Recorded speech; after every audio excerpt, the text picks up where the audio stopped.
questions po. Kailan ang schedule ng pagkuha ng basura?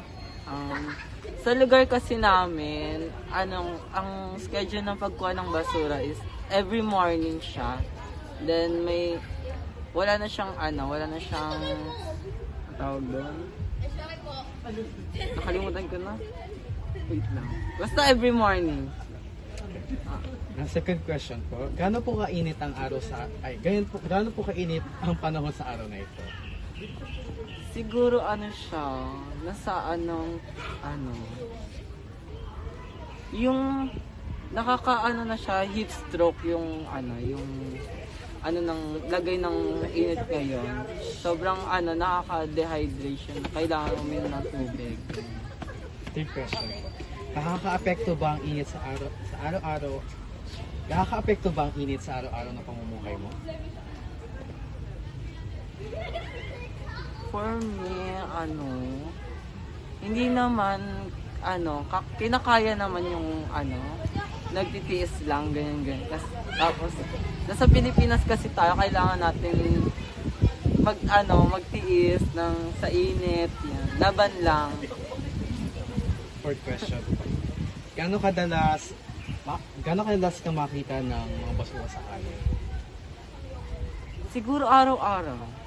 Araw-araw na Pero yung iba naman, may naman sila, yung tagalinas, yung tinatawag na tupad. Ayan, naglilinis sila every morning. Tapos maya-maya may basura na ulit kasi yung mga taong dumadaan, nagtatapon na lang. Hindi sila nagtatapon sa mga yung basurahan ng kagaya naman. Like, ayan, may mga nakikita tayong basura. May basura naman doon. Hindi nila madiretso yung basura nila. Nakakalungkot lang kasi hindi nila sinesave si Mother Earth. Kasi... naiyak! Nag-emotional yung tissue. Sarot lang.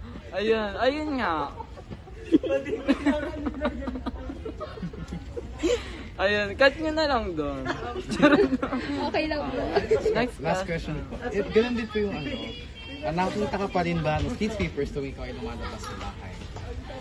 Oo, kasi bayad sila ng gobyerno. Ayan. Kaya naglilinis sila tuwing umaga, naglilinis sila. Yun nga, marami silang nakikita ko sa daan. Naglilinis sila para maganda tignan sa mata yung hindi rin nakakasira sa sa environment.